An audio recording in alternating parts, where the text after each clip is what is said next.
the counter-narrative, counter-fact, number of new cases that walked in the door, COVID cases, walked in the door of a hospital, is still about 2,000 per day. And that is still very high. So that, yes, fewer people in the hospital, fewer people being intubated, but still 2,000 people walking in the door. And if you notice, it's hovered about the same rate for several weeks. It peaked, but 2,000, that's a very high number. Number of deaths, unfortunately, refuses to come down dramatically. 630. That is still breathtaking in its pain and grief and tragedy, and basically flat again, like many of the other numbers. Just in terms of overall context, where are we? Where are we going? Everybody wants to ask that question every day, and I understand that. We have to get to tomorrow. What is the final conclusion of this ugly chapter? I still believe it's when we have a vaccine, when people know that this virus is totally controlled. That's 12 to 18 months. Hopefully it can be sooner. Maybe there's a medical treatment in between. We hope, we pray. A lot of medical companies are working very hard on it, right here in this state and all across the country.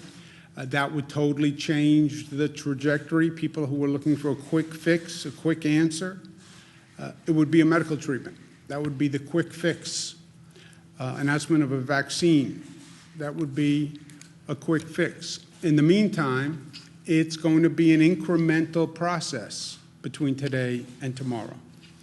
As much as people don't want to hear that, that's the truth. You're not going to hear any day soon, it's over, the nightmare ends, and we wake up. It's going to be incremental, and we have to be smart as we do this. Do no harm, control the rate of infection as we go through this. We also have a lot of work to do operationally in terms of the healthcare system and now testing, which I'll talk about in a minute. The testing tracing is the guideposts through this, right? As we're working our way over the next several months, the testing, which is informing us as to who can go back to work, helping us isolate people, it's about testing. And testing is a totally new challenge. Nobody has done this on what we need to do on testing. And then phasing the ramp up of the economy to the new normal as we do this. Again, in terms of perspective, I think of it this way. Our whole response thus far basically has been a response to a crisis, right? And as the numbers start to come down and as people start to take a deep breath and people start to feel we can control the beast, which we can, and they take comfort in the fact that we can control the beast, which I do.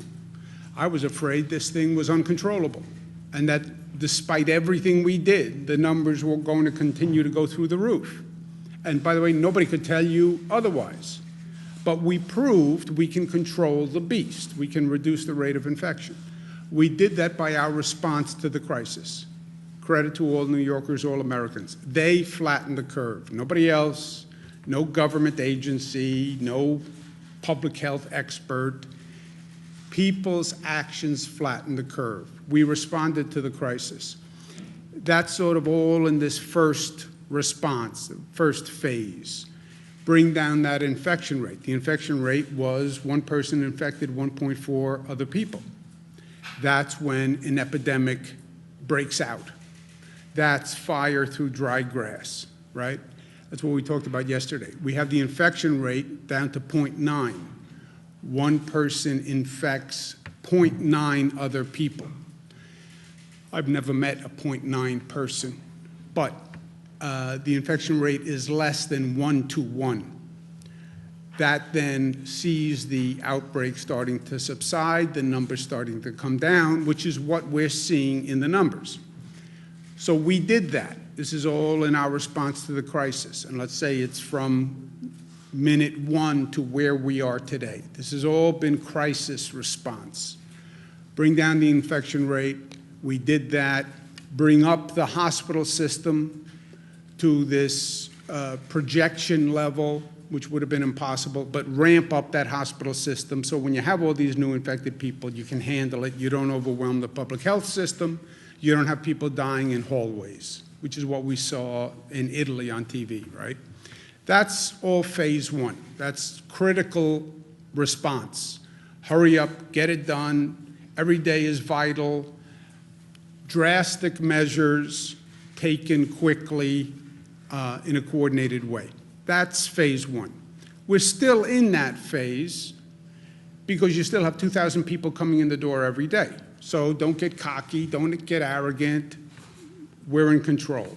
No, you're not in crisis because you can control the beast, but you're only controlling the beast because of what you're doing. That's where we are.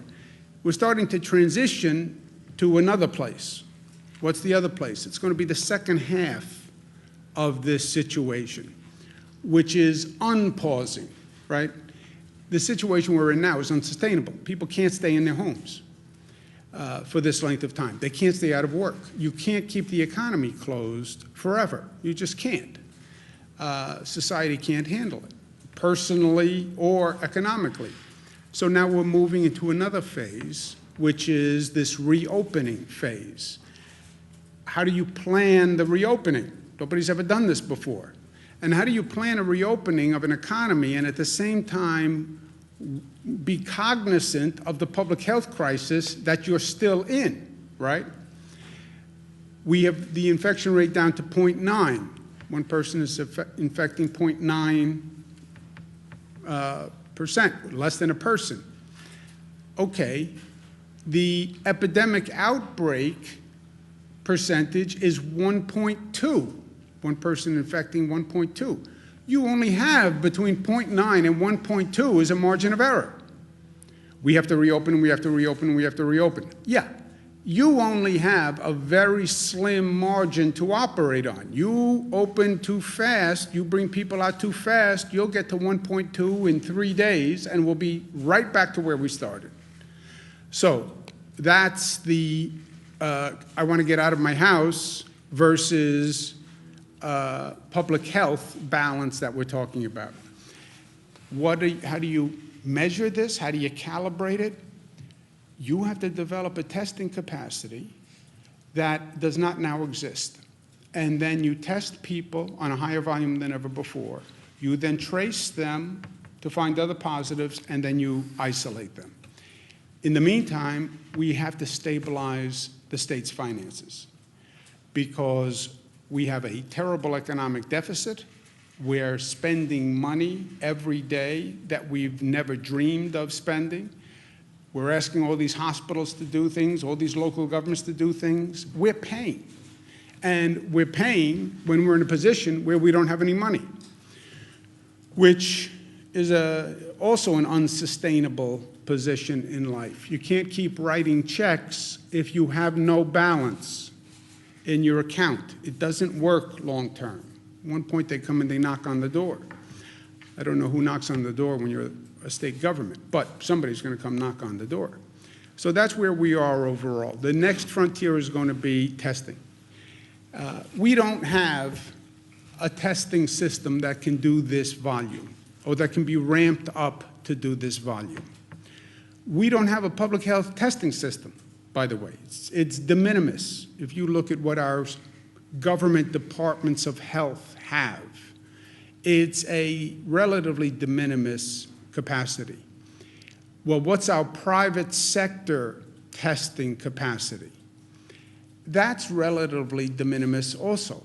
Think about what we're talking about. We're talking about labs that normally operate to do blood testing. If you need a marriage license, you have to get blood. If your child is sick, they send them for a strep test. The doctor says, go take a blood test for allergies. You go to a lab to have blood drawn. That's basically the system we're talking about. That system does not do large-scale COVID testing. This COVID testing, first, in and of itself, is a very complicated new test. It's not as simple as drawing blood and getting it tested. This test in and of itself is complicated and expensive. And you don't have the network that does that. It does not exist. This is where we were with the hospitals. We came up with what we call surge and flex. What happened with the hospitals when this started, we started seeing these much higher numbers that would overwhelm our hospital system. Well, how do we ramp up the hospital system? You don't really have a public hospital system. Downstate New York, you have about 100 hospitals. You only have about 15 of those 100 are public hospitals. The rest are all private hospitals, voluntary hospitals, but they're all private hospitals. We had to get those private hospitals to work with government in a coordinated way. Never happened before. Extraordinarily difficult. We did it, but it was a phenomenal undertaking.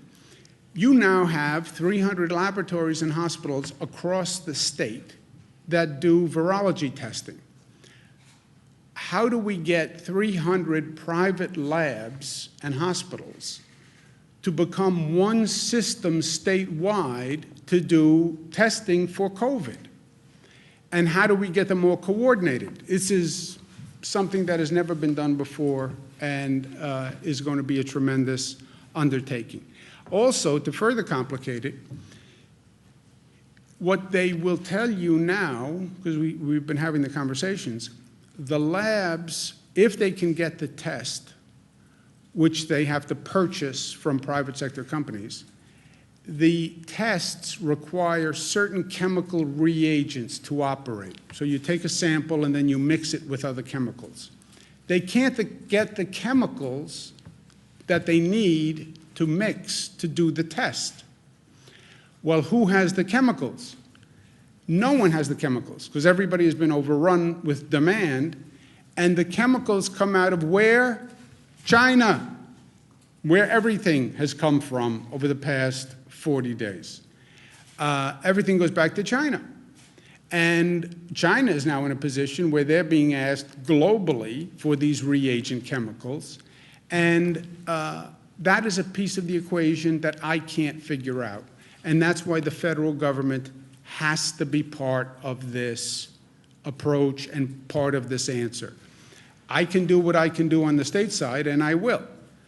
And I'm going to issue an executive order that says the Department of Health will be coordinating those private sector labs, which are private sector companies, but they're licensed by the state of New York. They're permitted by the state of New York. And we need them to step up and work together. But the federal government cannot wipe their hands of this and say, oh, the states are responsible for testing. We cannot do it. We cannot do it without federal help. I'm willing to do what I can do and more, but I'm telling you, I don't do China relations, I don't do international supply chain, and that's where the federal government can help. Also remember, the federal government at the same time is developing testing capacity.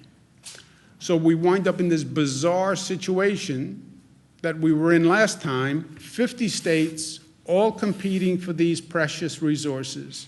In this case, it's testing, and then the federal government comes in and says to those companies, I want to buy the tests also.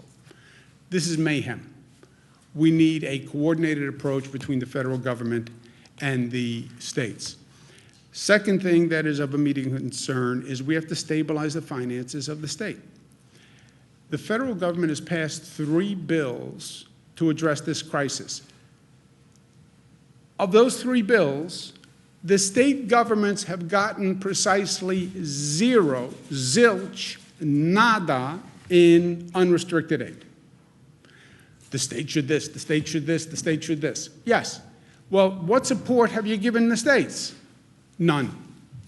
I mean, how can that even be? How is it even plausible as a strategy? It doesn't work.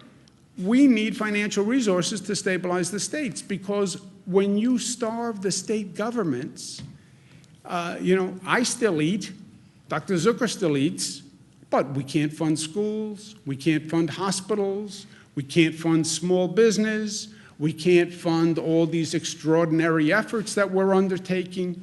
It makes no sense.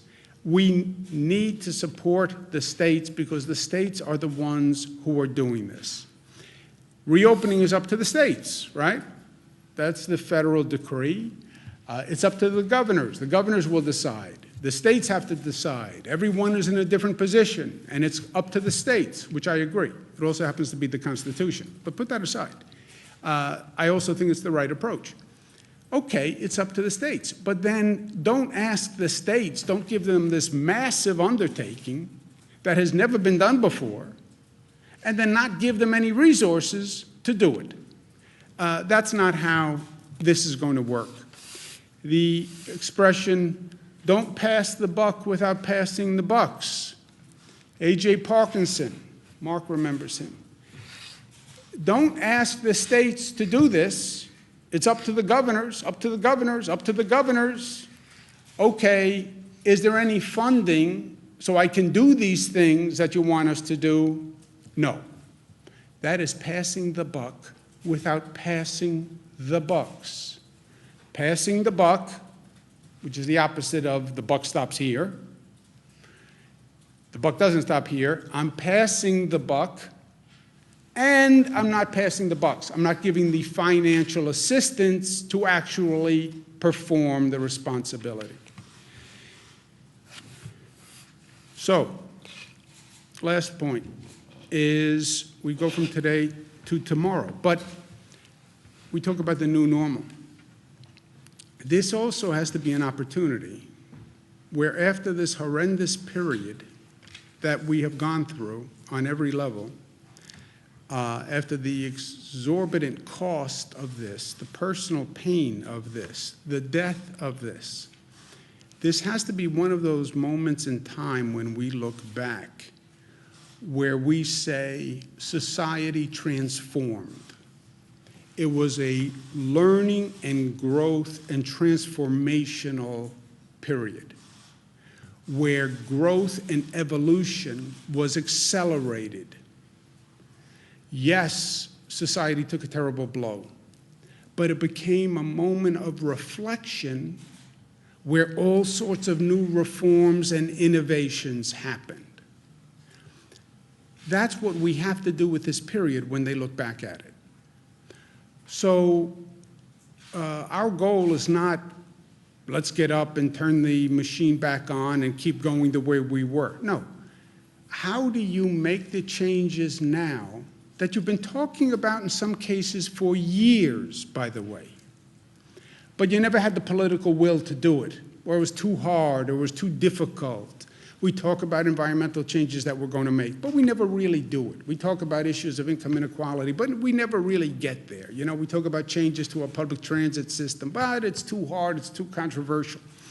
All right, well now you have an opportunity in this window to really make changes and reforms and improve things in a way you haven't. And by the way, if you went through this, and you went through this pain and aggravation and suffering, and you didn't learn, well, then shame on us. Then shame on us, because there are so many lessons to learn. And then you come back better than you were. 9/11, New York took a terrible beating. This nation took a terrible beating. We learned from it. We grew, we're better. 9/11 transformed the country. If I told you before 9/11 you were going to take off your shoes when you went to an airport before you could get on an airplane, and they were going to go through every bag and you would say, I'm never doing that. 9/11 said there's a different world. Look at all the security measures we now have post 9/11 that we would have never envisioned. We went through Hurricane Sandy. We didn't build back what was. You build back better than before. You take that moment, you learn that lesson, and you improve society. We have to do that here. And we have to do it affirmatively. It doesn't just happen. You have to say, we paused, New York pause. You paused. You reflect, you learn, you grow, and you move forward. Look at what we learned about the public health system. You know what we learned about the public health system? There is no public health system capacity. Hospitals had the number of beds they needed to operate. Well, what in case of an emergency? There was no emergency capacity in hospitals. Nobody had beds left empty. Oh, that wing is in case there's an emergency. Then we would use that wing. It didn't exist. Why not? Well, that's not what we did. So, how do you improve the public health system? How do you improve the emergency response? Well, we never had to deal with a pandemic before. By the way, what is a pandemic? Okay, well, now we did. And now let's learn. And how are we going to be ready for the next situation like this? Because there will be another. I don't know what it is. I don't know when it is. I don't know if this virus comes back in a second wave. But there will be something. And we have to be ready and better for it. And not just what you learned, but what have we been talking about doing that we should be doing that this is now an opportunity to do? We've been talking about reimagining the workforce and workplace. Does everybody actually have to drive into the office every day? Or did we learn that there are ways to telecommute and work from home where it's actually more efficient, it's actually more effective? What do we do about a transit system? And how do we make it safer? Not just the way we've been talking about, but also from a public health point of view. And how are we now smarter about public interactions? I can't tell you how many doctors now have come to me and said, you know, I've said for years we shouldn't be shaking hands, that it's just a total way to transmit germs and viruses, et cetera. So how do we take this moment, since we are paused anyway, and actually come back smarter? I also believe it'll work. It's a moment of personal reflection, you know. We've been in a different circumstance. We've been in a different circumstance vis-a-vis our family. What have we learned during this heartbreak and during this crisis?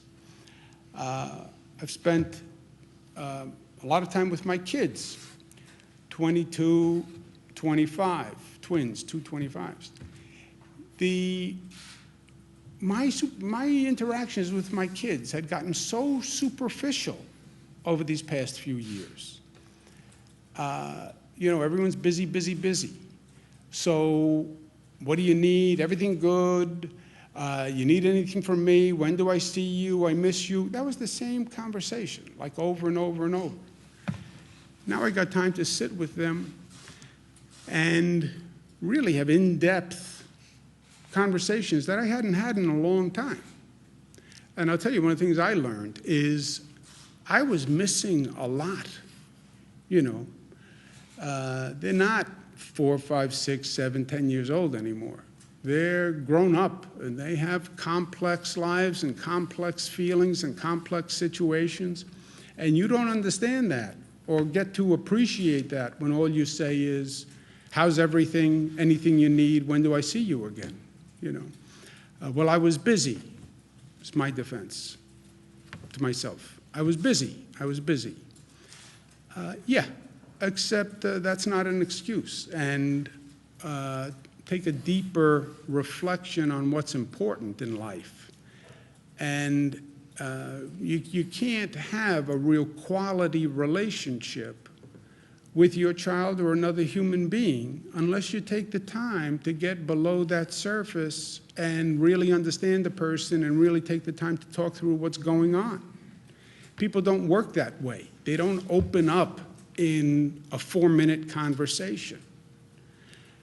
So now I wind up in a situation where I have a couple of hours to talk to one of my daughters. And there's a whole person and life and nuance that's going on that, frankly, I had been oblivious to. I'm not going to let that happen again. I haven't been able to see my mother. She's a little older. And I see a lot of people. I'm exposed to a lot of people. I don't want to go see my mother because she's in a vulnerable population, and I'm out and about a lot.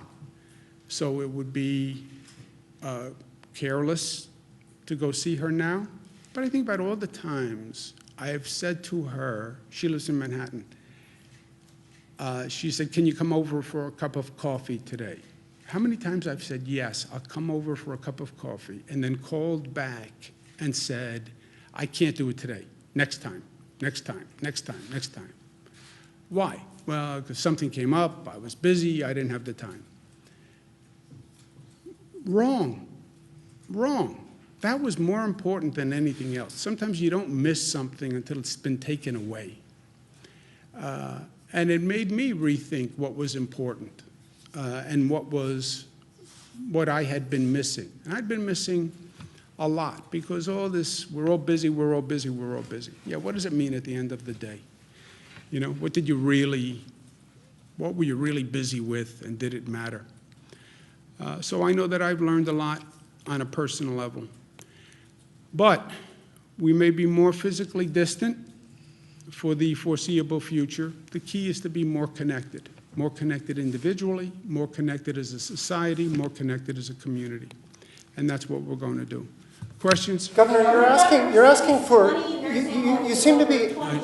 Let's do a New York pause moment, and let's take this situation and reflect on it and find a better way. Here's my suggestion. Rather than everybody shouting, I will call on every person and ask a question, and then we'll go on so we don't have to yell at each other. Jesse? Governor, you're talking about an additional federal funding, presumably, to kind of help reopen and restart the economy. Do you have any idea what that number is? Are we talking tens of billions of dollars, hundreds of billions of dollars? What would you like to see come from Washington? Well, we know what we proposed, right? National Governors Association, which represents governors all across the country. All the governors are part of the National Governors Association, Democratic and Republican. National Governors Association chairman is Chairman Larry Hogan, Republican chairman. I'm the vice chairman, I'm a Democrat.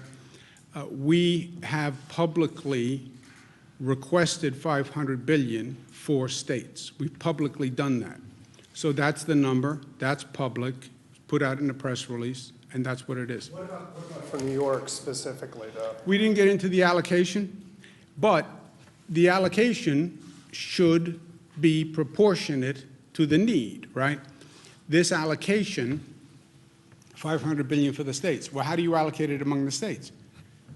Allocate it proportionate to need. You know where the COVID cases are. You can look at a map. You see the cases. You know that because you see when the president talks about reopening, different states are in different places. Yes, different states have radically different situations when it comes to the number of cases. So allocate the funding where the problem exists. You're trying to solve the COVID problem. Allocate the funding to where the COVID problem exists. In past bills, where they've done health care funding for quote-unquote COVID, you've seen the numbers. Some states got about $200,000 for every COVID case.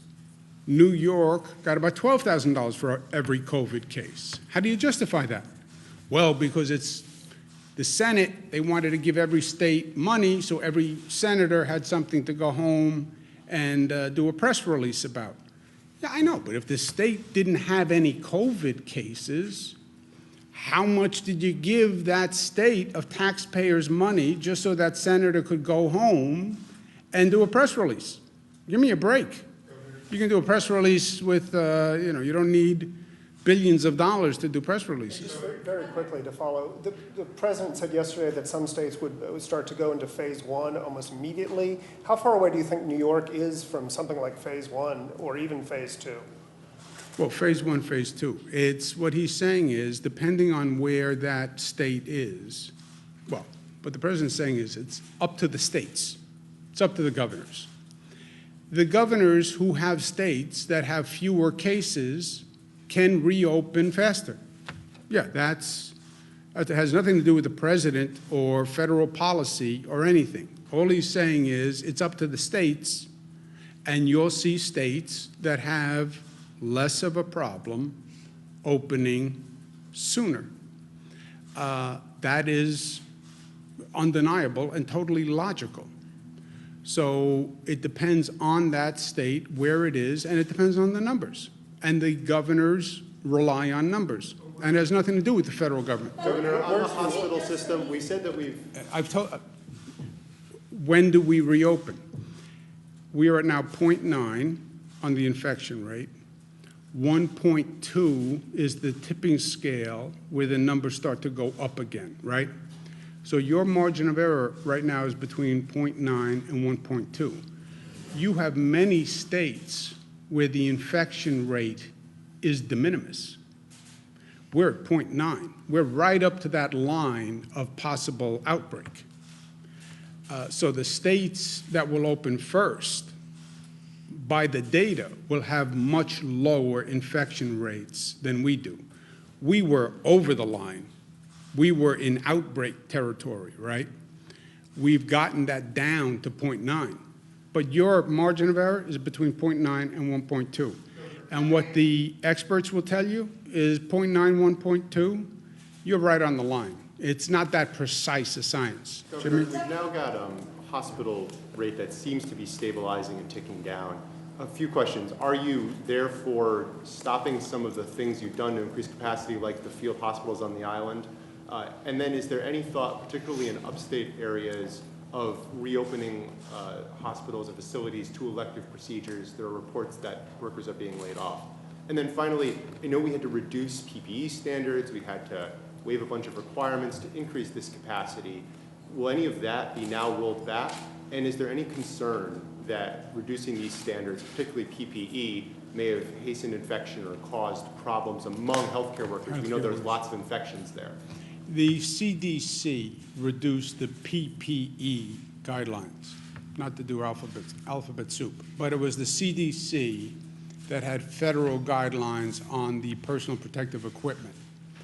And they have different guidelines, apparently, when you're in a crisis than normally. They went to crisis guidelines. And that's what many of the nurses especially are complaining about. Those are guidelines. DOH actually sets the policy, I believe. I don't know. We set the policy. We use the CDC guidelines on these issues, Okay. without use of masks, PPE equipment, the gowns we continue to use. But the issue is when can a healthcare worker go back to working with a mask? And so are we thinking about changing any of this? And do you have any concern that this may have caused higher infection rates? I don't feel that it caused higher infection rates at all. Healthcare workers have worked extremely hard to protect themselves and to make sure there isn't any further spread. Marina? Also on the hospitals? We are Opening up not, hospitals? first, you take all these numbers with a grain of salt, right? Caution is you could have a surge, you could have a second wave. Look at Wuhan, look at China, look at Italy. It went up, went down, went back up. Be careful. But are we at a point where we are now immediately in danger of exceeding the hospital capacity we developed? No. That's why we're in a position to give away ventilators or lend ventilators to New Jersey, other states, et cetera. So I don't believe we are in a place today where we are at risk of going over capacity. Go ahead, yes. Thank you. I'm Ann, by the way. Hello, Ann. I want to talk to you about the rate of infection. Have you calculated the rate of infection for upstate New York specifically without including downstate? We have not done those calibrations yet. This is all, the rate of infection analysis is very difficult, and there are a number of premises that they're making in the calculation. So we don't have discrete rates of infection yet, no. It would appear that we have lower rates in upstate New York, and as you know, our area has made strides in the economy in the past few years. This has been devastating. We've already seen some small businesses go under. Is it important to find out what that rate of infection is to try and get parts of upstate open that are not seeing those numbers? Look, it's important to get the economy open wherever you can, as soon as you can, whenever you can. People had a nice break, and they were in their homes. I think everybody is well past, I had a nice break. I want to get back to work. I have to get out of the house. I love my family, but I have to now get out of the house, and I need a paycheck, and I need it yesterday. So everyone is in that same position. At the same time, people will say, I don't want to go out and get sick and die, right? So that's, death is bad. And even though staying at the home and not getting a paycheck is bad, it's not as bad as death, right? That's the yin and the yang here. So as soon as we can, and lower infection rate places, lower death rate places are in a better position than places with a higher death rate, higher infection rate.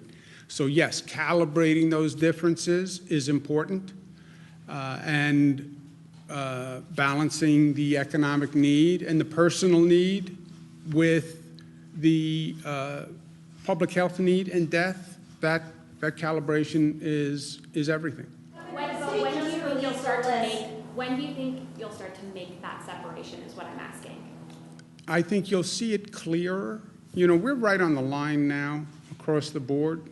You'll see clusters in upstate also. You'll see nursing home issues in upstate. One of the reasons they keep asking about nursing homes are the vulnerable point. They're the vulnerable population in the vulnerable setting, a nursing home.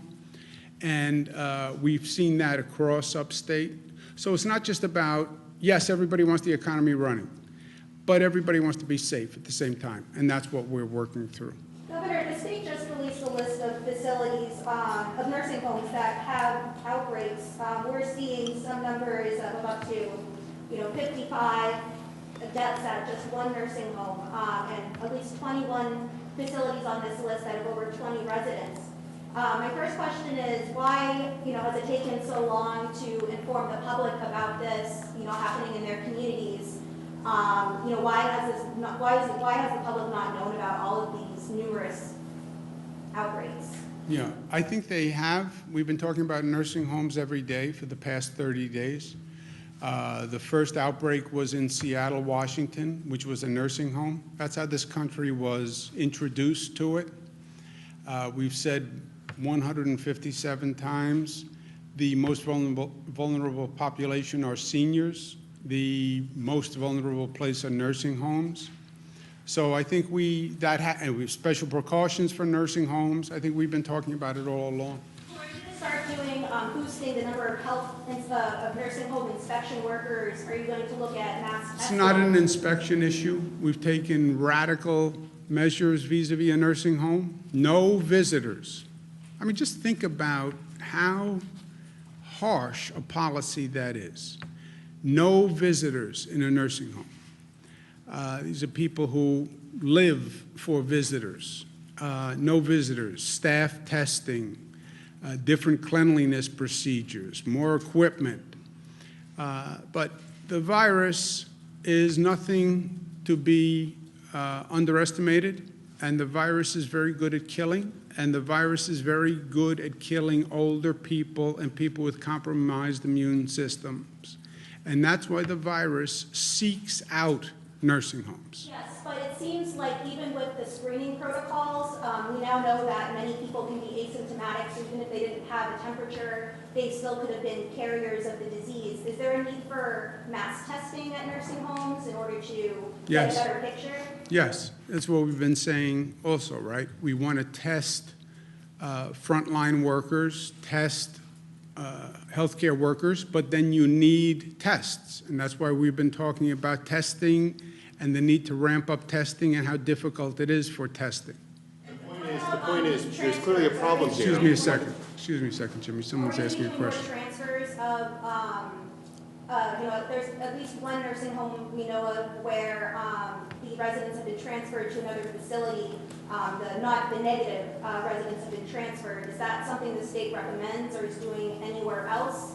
Or I don't know. Do you know about transfers, Jim? Part of our COVID-19 task force, which is balancing load for hospitals, has also been working on the nursing home piece as well. So there have been cases where some of the residents of one nursing home have transferred either to a hospital or to another program. That's something we balance across the system, particularly in downstate New York, where this has been more prevalent in a number of cases. Look, the ideal would be if you had an on-the-spot test. Person, before they walk into a nursing home, you do a saliva test, positive, negative, get the results in 15 minutes, and if they test positive, they don't walk into the nursing home. Test all the staff, test everybody who walks into that building, test all the residents. That's the ideal. You don't have that test, and you don't have that volume of testing capacity, and that's what we're dealing with. The rest of the nursing homes, because this is only a small sampling, there's no, like, for example, Steuben County is not. You have the answer, Jim? Like you said before, personal privacy was a key concern. These are all nursing homes with cases with a greater than 5 number. Anything with fewer than 5 deaths were not included in these initial round. I know facilities in Steuben County that have more than 5. This is what was been, this data is reported directly from the nursing homes themselves. So if there's any exclusion that should be included is from the nursing homes themselves, and we'll circle back as we do every day on getting updated reporting data from those nursing homes. We only know what they tell us, right, sir? Yeah, I wanted to ask about, in terms of the nursing homes, what about releasing the data for positive numbers, that maybe not fatalities, but the numbers at those nursing homes that have tested positive for COVID? Do we get some of those details? And the other question I had is, what about family members who want to get information about their loved ones and are having trouble, maybe they're getting stonewalled on information from the actual nursing home? Is there anything that the state can do to enforce or to make the nursing homes hand over information that loved ones are needing? Yeah, a nursing home, you're saying people called the nursing home for information on someone in the nursing home, and the nursing home won't give them information on their loved one? Yeah, that's at least in one case. Yeah, I don't know that that's even So legal. DOH had put out guidance saying that nursing homes should inform family members when there are positives, either in the nursing home in general or specifically their family member. What we found through the critical reporting that's been going on through this process is that's being ignored. So we're doing an executive order that says that they are mandated to do it, and there will be penalties if they don't. Civil penalties. Governor? Mark? Thank you, Governor. The update on drive-ins, whether that could be an essential business. Mr. Mahika, who's in charge of reviewing drive-ins? ESDC is still reviewing that. So we didn't get an actual request. Last time you asked a question, there had not been a formal request into ESD. There is now a formal request in there. They're still evaluating it right now. So this was a few days ago or last week, so we're still reviewing it. Okay, one other question is that New York, the last I checked, New York State's is the 9th largest economy in the world. And trade offices were established in key cities to develop important relationships around the world, to attract business to New York State. And I know China, you've had, I guess, Beijing or some other city. Is that helping you in terms of getting, because, you know, it's been maybe 2 decades that we've had these trade offices? Yeah, no, it's a good question. We do have people who represent the state in China for a trade point of view. We've been using them to help us try to figure out the supply chain issue, which is just, you want to talk about lessons learned. We need masks, they're made in China. We need gowns, they're made in China. We need face shields, they're made in China. We need ventilators, they're made in China. Okay, we're past that phase. Now we're on this new phase. We need testing agents, they're made in China. I mean, it's just, how? And these are all like national security issues when you're in this situation. But we do have people who work for the state in China who help us with trade relations. They were helpful here, but in truth, this is so much beyond that level. You have the federal government going to China to buy supplies. You have Illinois, California, New York, Italy, South Korea, everybody going to China. And it was well beyond the capacity of our reps. That's what we're saying. Farmers right now are really struggling across the state. They are looking to the federal government for assistance, but there's also state lawmakers that have introduced a couple bills that on the state level things can happen. Have you thought about doing things like the 60-hour work week, for example, for farm employees, or any other changes to help farmers on the state level? We're looking at all of that. Again, many of those bills require state funding, and we don't have it. to the extent a bill doesn't require funding, but can be a part of the reopening plan, we're looking at all of that. And I'm open to all of that. So many upstate county executives are looking for the state to reopen the golf courses, and also Mayor Bill de Blasio saying that beaches and pools should be shut for the rest of the season. Do you think this is too soon to say?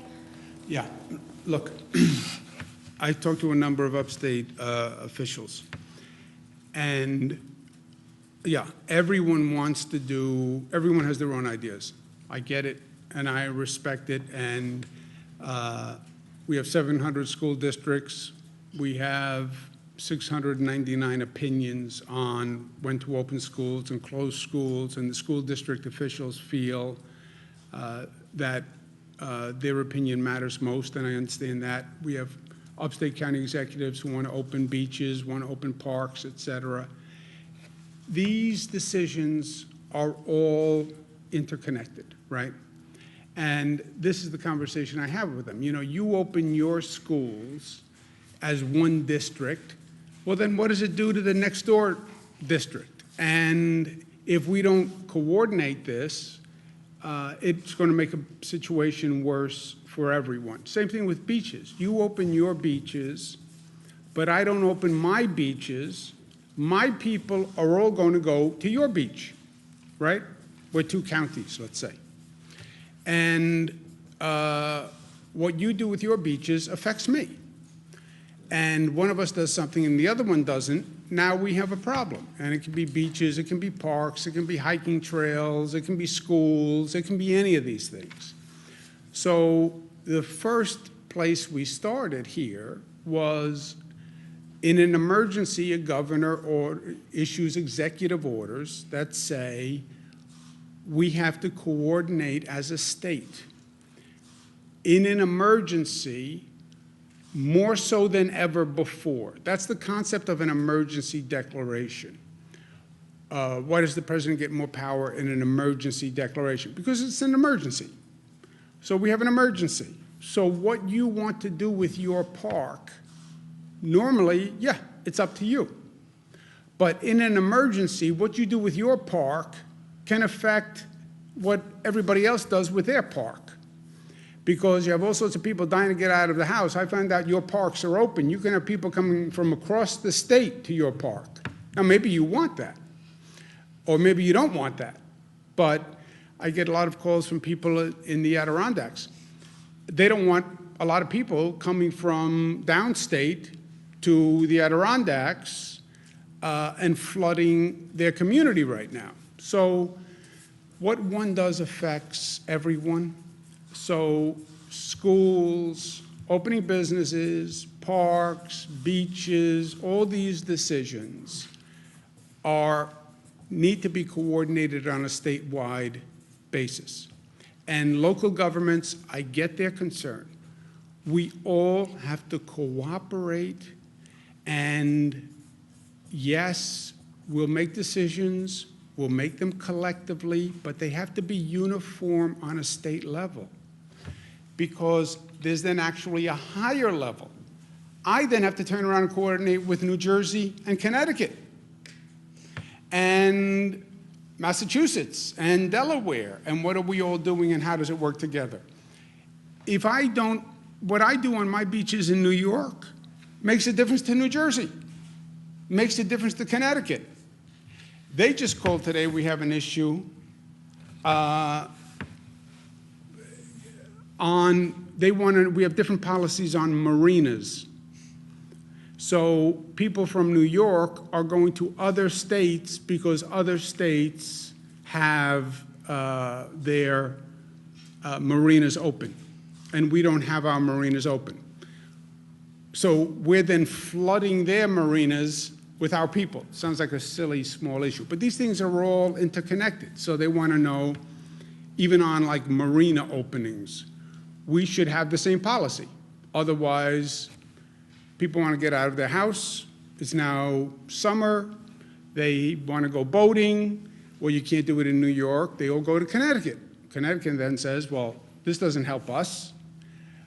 We don't want all these New Yorkers coming up here to do boating. So they have to be coordinated. I understand it's inconvenient, but Every decision has an impact on everybody else. I'm not crazy about having to coordinate every decision with New Jersey and Connecticut, et cetera, because it's always easier to make your own decisions and everybody can be on their own. That's not where we are. So no one can make a decision without the state signing off. I don't make decisions without talking to my partners in New Jersey, Connecticut, and the rest of the alliance. And that is the best way for government to operate right now. Well, it's a pain in the neck. Yeah, I get it. I get it. Well, I like the old way where I do whatever I want in my county. Yeah, I know. I understand that. We all want to get back to the old way. But we're not at the old way right now. Excuse me 1 second. I'm going to come right back, Bernadette. I didn't miss you. Yes? So my question is, we're hearing from family members with loved ones inside nursing homes that they hear two very different but very important messages. One is to keep COVID out of nursing homes, but secondly, the March 25th directive from the Department of Public Health stating that no nursing home can deny re-entry or admission to a nursing home based on testing positive for COVID-19 or a suspected case of COVID-19. Why not, they're asking, send them to alternate locations where they can get better together or insist on negative testing results? Yeah. Doctor or Jim, did you understand? So I would start by first mentioning many of those individuals who have gone to the hospital because they were ill, and then they left to go back to their nursing home, which is their, as we've said before, which is their home. So that's the first thing. You want to bring them back to that area. Testing for someone who's had coronavirus obviously is something which would be down the road a little bit to do as well. But we have been looking at all the possible ways to make sure that those in the nursing home are protected, both the healthcare workers and surely the individuals who are most at risk. But they're so concerned because they're so afraid for their family members because they're older and frail and they just think maybe another place is better. Also, second question, I hope you answer both. The tracker, the COVID tracker on the website, the last update for the number of nursing home fatalities in the state of New York was 2,477, and the date that it said it was most recently updated was April 14th. When might we expect? So on the second, Jim, you have the data on that, right? The April 15th data will be up today. There was some reporting issues from the nursing homes for the 16th because we're lagged today. So we'll try to get that all up in the next day or so. Okay. Bernadette? Yeah, so we've gotten some reports from certain hospitals downstate, specifically Manhattan and Queens, about overwhelmed ICU beds and just staff. They're just completely overwhelmed. Wondering if you guys are going to be focusing more on these high needs hospitals, and then also maybe utilizing more the Javits Center and USNS Comfort. And I also wanted to get your response. It looks like the president is also watching this press conference. He tweeted 13 minutes ago, quote, "Governor Cuomo should spend more time doing and less time complaining. Get out there and get the job done. Stop talking. We built you thousands of hospital beds that you didn't need or use, gave large numbers of ventilators that you should have had and helped you with testing that you should be doing." It goes on a little bit more. So wondering if you could respond to that, and then also the question about the overwhelmed ICU. Good. Let's respond to the president. First of all, if he's sitting home watching TV, maybe he should get up and go to work, right? Second, let's keep emotion and politics out of this and personal ego if we can, because this is about the people and it's about our job. And let's try to focus on that. I have said repeatedly that when we were fighting for the additional capacity for our hospital system, that the president moved very quickly, and I applauded him for it, and he brought the Army Corps of Engineers, and he brought them up to build the Javits Center capacity, 2,500 beds. He's wrong that it hasn't been used. About 800 people have gone through Javits. To dismiss 800 people is disrespectful. But we didn't use 2,500 beds because we didn't reach the capacity. when he says, well, we built it, we didn't need it, it sounds like suggestion is, well, it was a request by the state that wasn't valid. If he didn't really believe 2,500 beds was necessary, I don't believe the federal government would have helped build 2,500 beds. And the number came from a projection from him. See, he should read the reports he issues. The White House Coronavirus Task Force had projected in the millions of people. The CDC, which is the president, projected in the millions of people. So the projections were high. They were the president's projections. So for him to say to anyone, well, you relied on projections and the projections were wrong, they're your projections, Mr. President. So were we foolish for relying on your projections, Mr. President? CDC, Coronavirus White House Task Force, that's you, White House, that's you. We relied on your projections. Okay, shouldn't have relied on your projections. Actually, I think the president has a better argument, which is, yes, we built 2,500 beds because the projections said it could get that bad, and because we worked together, we flattened the curve and we didn't hit the projection, which is actually what happened. But don't suggest that anyone made a mistake relying on your projections or on Cornell, Columbia, McKinsey, et cetera. Second, I have said a number of times, I don't know, what am I supposed to do, send a bouquet of flowers? They were very helpful on Javits. They were very helpful on sending the U.S. Navy ship Comfort. They were very helpful in intervening with China and getting PPE equipment out of China. They were very helpful in helping us find ventilators.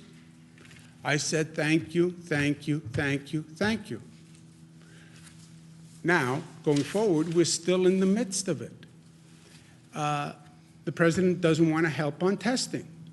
He said 11 times. I said the one issue we need help with is testing. He said 11 times, I don't want to get involved in testing. It's too complicated, it's too hard. I know it's too complicated and it's too hard. That's why we need you to help. I can't do an international supply chain. He wants to say, well, I did enough. Yeah, none of us have done enough. We haven't, because it's not over. So yes, thank you for the Javits. Thank you for the U.S. Navy ship Comfort. But it's not over. We have a lot more to do. And no one can take the posture, well, just say thank you for what I've done, and I'm now out. I'm not doing anything else. I've done my part. What if I said to the people of my state, okay, I'm done. By the way, I saved hundreds of thousands of lives. I flattened the curve. I created more hospital beds than anyone ever imagined. I coordinated the entire state. I'm done. I'm done. I'm going home. I'm going to go see my mother. I'm going to spend time with my kids, and I'm going to go out fishing in Connecticut because their marinas are open. That's it. I'm done. What if I said that? That's what he's saying. I'm done. I don't want to help on testing. Testing is too hard. And then the only thing he's doing, let's be honest, well, it's up to the states to do reopen. By the way, it was always up to the states. What are you going to grant me what the Constitution gave me before you were born? It's called the 10th Amendment. I didn't need the President of the United States to tell me that I'm governor. And I didn't need the President of the United States to tell me the powers of a state. People did that. Alexander Hamilton, Thomas Jefferson, James Madison, they are the ones who gave me the power. And I don't need the President of the United States to read the Constitution for me. Maybe he should have read the Constitution before he said he had the power to open the states, where he did a very graceful 180, and many people allowed him to do the graceful 180. But So he now says it's up to the governors, which he said repeatedly now, yesterday, version of yesterday. And now it's up to the governors to reopen. Okay, I'm going to reopen. I get it. And you don't want to help on testing, which is a national problem and replicates the same chaos that you created with medical supplies because FEMA wasn't ready. By the way, I needed a stockpile. Where was your stockpile? 10,000 ventilators for the nation? That was your stockpile? Where your projections, the federal projections said they would need double the hospital capacity of this nation. Think about that. The CDC says double the hospital capacity of the nation. The minimum projection was 2.4 million hospital beds. You know how many hospital beds we have in this nation? 900,000. His projection says 2.4 million hospital beds. The whole hospital system is only 900, and his stockpile has 10,000 ventilators. You were ready with your stockpile? Didn't you read your own CDC projection? Didn't you read your own coronavirus protection? So, thank you again, Mr. President, for the Javits. Thank you for the U.S. Navy ship Comfort, which, by the way, is just doing your job as president. It's not really thank you like you wrote a check yourself, but thank you for that. We're not out of the woods. We have to go forward. We need help on testing, and we need funding. It's up to the governors. It's up to the states. Well, then provide the funding. No, they only want to pass a bill that funds their small business fund called PPE, their small business program. We need to fund the small business program. But you're going to say, after just saying this monumental task is up to the individual governors and the individual states, I'm providing no help, no assistance, no financial money. I understand that small businesses need the funding. By the way, I know that airlines need a bailout, but not the states. Why don't you show as much consideration to states as you did to your big businesses and to your airlines? Right? Did you guys speak yesterday or this morning after he No. announced the May 1st? No, you haven't talked at all? After you announced to me what? I'm sorry? After he announced the May 1st reopening of No, the he country? didn't announce anything. He said it's up to the states. That's what he said. And if you say it's up to the states, and you just hold up a big microphone that can listen to all the governors, you'll hear some governors say, I can start to reopen right away. Because some governors are in places where they don't have a serious problem. They never did. By the way, some states never even closed down. So if you're in a state that has a de minimis issue, yeah, then you can open up faster. You can open up tomorrow, or you can start opening up tomorrow. He's doing nothing. He said it's up to the states. It's up to the governors, which is what it always was, because it's always been the governor's power. And then he says, there's a 50-piece puzzle. No, no, no. That's called the map of the United States. It's not a puzzle. And those lines are called states. And those states have constitutional power. Remember, the way this whole thing starts, the colonies create the federal government, not the other way around. So, introduction to constitutional theory and policy. The states have the power to open. The states are opening on their own timelines. We're trying to coordinate with our neighboring states. Western states are coordinating. Middle states are coordinating. All he's doing is walking in front of the parade. But he has nothing to do with the timing of the parade, right? The governors are going to open when they think they should open. All I'm saying is there's two things they need help from. They need help from the federal government. Two things. Help on testing, because states can't do that. And I don't want to redo the mayhem of the PPE debacle. Second point, we need funding to do it. And the way you love talking about how you funded everything, big businesses are all getting bailed out, airlines are getting bailed out, bail out, bail out, bail out, all with taxpayers' money. State governments, which are the only ones who are doing this whole reopening, they're going to need funding, right? And well, show gratitude. How many times do you want me to say thank you? But I'm saying thank you for doing your job. This was your role as president, okay? So that's the honest statement of fact. Without politics, I'm not running for anything. I have no agenda but delivering for the people of this state, and without ego. You want me to say thank you? Thank you for doing your job in helping build Javits and sending the U.S. Navy ship Comfort. Thank you for participating in a modicum of federal responsibility in a national crisis, which you know is a national crisis because he declared a federal emergency. So thank you for having the federal government participate in a federal emergency. And thank you for help building Javits, 2,500 beds, pursuant to your projection. Your projection.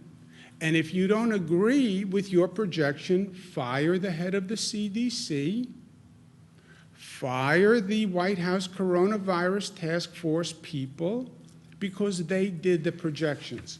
In case he forgot or didn't read his CDC report, just to be precise, March 13th, so we're well into it, CDC says 160 to 214 million Americans infected.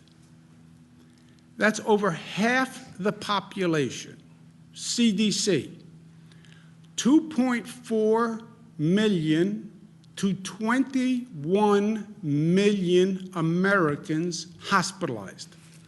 2.4 million, bottom number, 21 million Americans hospitalized.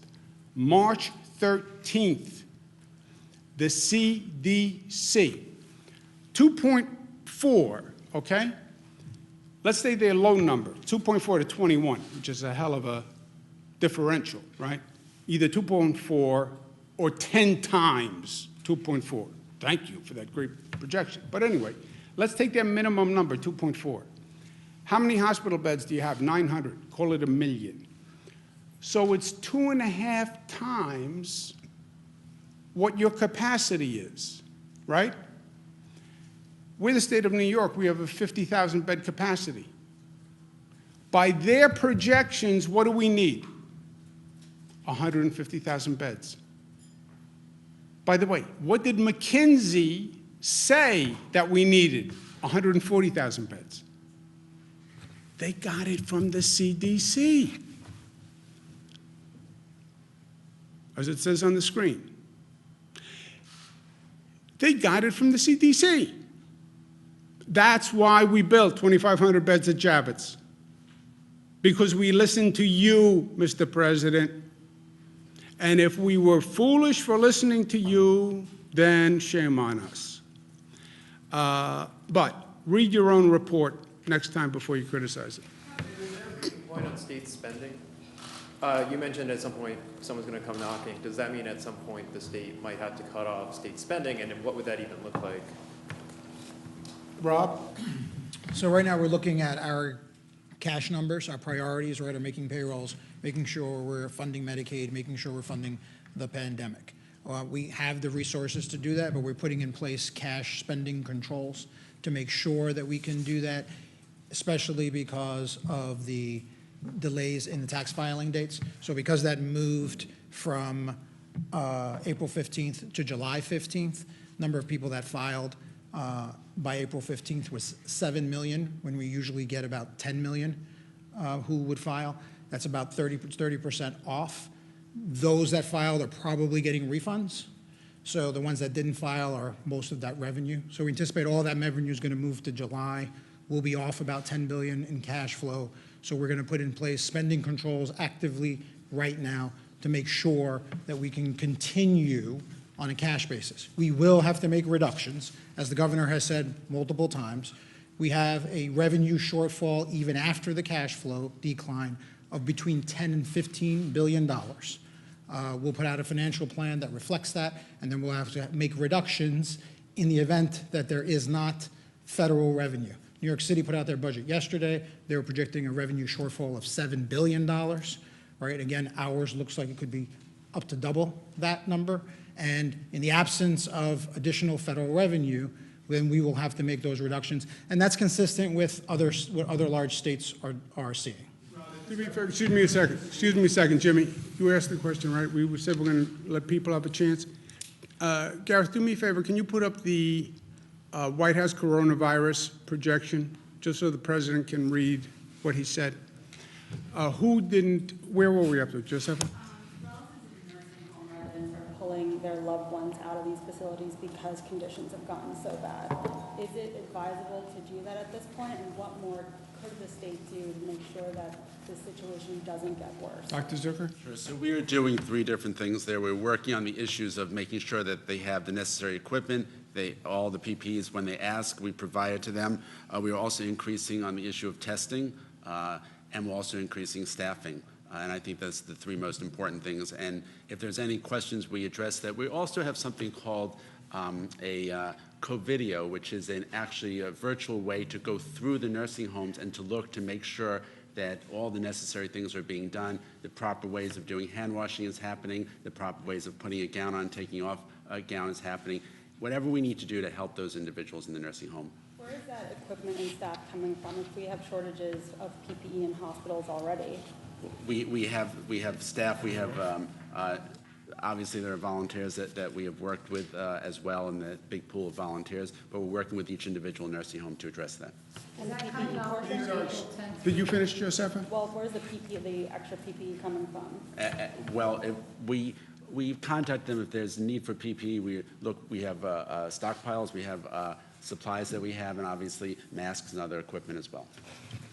Is that all informational coming off your April 10th directive? Is there a newer one than that to the nursing homes? There's the April 10th directive, that's correct. Is that the latest one? I think that's the latest one. Okay. This is, excuse me one second. This is you saw the CDC projections. This is the federal government's White House coronavirus task force, January, February, March 31st. Of the projections, 1.5 to 2.2 million deaths without mitigation, 100 to 240 best case scenario. That's the president's projections. So, Mr. President, if you want to point fingers, which I think is a mistake, you're in the middle of the game. It's only halftime.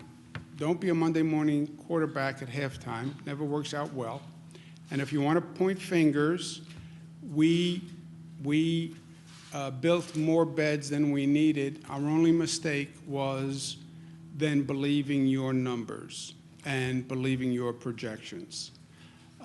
If that was a mistake, then I'm guilty. But I thought New York State relying on what you said would have been a safe assumption. I won't make that mistake again. And it was your CDC and your White House coronavirus task force that made those projections. Governor. Who didn't ask a question? Sir. Governor, you stated earlier that it's undeniable that certain states have fewer cases than others, and therefore it's logical to reopen some states earlier. Along those lines, I think Ann was going to pursue this earlier. I'm not sure I heard an answer. Is it possible, is it likely, are you considering opening up certain parts of upstate New York before New York City? That, my friend, is a good question. I think it's logical to think a reopening plan would take into consideration the differential in infection rates and overall hospitalization rate. It is a metaphor for the nation, right? Certain states now have a much different problem than other states. If you have less of a problem, you can reopen faster. That's essentially true. And if you're in one state and parts of the state are in a different situation than other parts of the state, why can't those parts of the state open sooner? I think they can.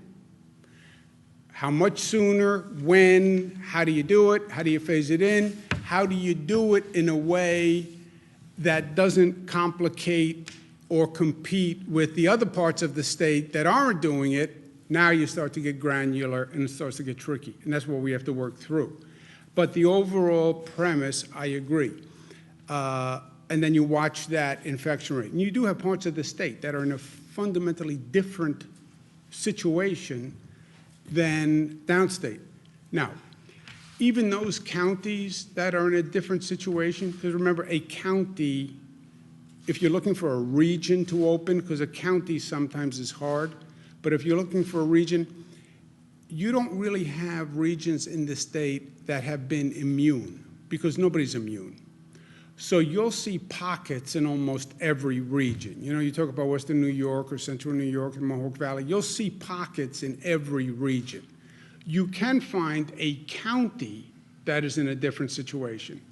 But what we have to think through is, even if you if you did that, if you said, okay, that county starts to open up, what happens to all that pent-up demand from the rest of the state of people who are dying to get out of their house? And would you create inadvertently a problem for that place where you'd see all sorts of people descending there because that's now opened, right? The first barber shop to open, you know, there's going to be a line going out the door. The first hair salon to open, right? The first, we were literally on the phone with my colleagues, marina to open, you know, it's going to. So that has to be thought through and that has to be coordinated. And we are on the cusp. We have to start to deal with these issues, but we're just coming out of, we're still in the midst of a public health crisis. And just because the numbers are flattening, you know, let's not take our eye off the ball. Can you put up the Navarro memo just for kicks, just to make sure? CDC, Coronavirus Task Force, and Mr. Peter Navarro's memo to the president, which the president said he never read. Peter Navarro says 100 million Americans could be infected. As many as 1 to 2 million souls could be lost. So whose projections were wrong? Head of the CDC, Peter Navarro, and head of the White House Corona Task Force. Fire them all. That's what I say. Fire them. You know the show with what the president did? You're fired. If he wants to fire someone for projections, retake his TV career, those are the three documented. Fire the CDC? How would that So if work? he wants to blame someone for the projections, blame the CDC, Peter Navarro, and whoever's on the Coronavirus Task Force, because it's their projections. Can you explain a little bit about why? Peter Navarro you can fire. Can you explain a little bit why this got under your skin today? You obviously are not pleased with what the president said. No, it's what he said. But why this particular criticism? You guys have traded barbs in the past. Yeah, well, this is an important moment. He's saying he doesn't want to provide funding to the states, and he doesn't want to help on testing. And I can tell you the states can't do it otherwise. And if this testing doesn't work, that's a serious problem. I don't care about his politics, but if we don't have federal help on testing, that's a real problem. And I'm not going to go through the chaos that was created last time on PPE, where people who were genuine heroes couldn't get PPE. because there was a lack of coordination and because everything was made in China. We're looking at that situation with testing again. I can tell you that. I know enough to know that. Who didn't ask a question? You have the last one. What types of businesses do you see being able to open their doors first when we do start to reopen? Restaurants, would it be hair salons, maybe limiting the capacity? What specific types of businesses? Yeah, we're not there yet. That's what we have to work through. Where, what, and when. Where, what, and when. Thank you, guys. I'm going to work.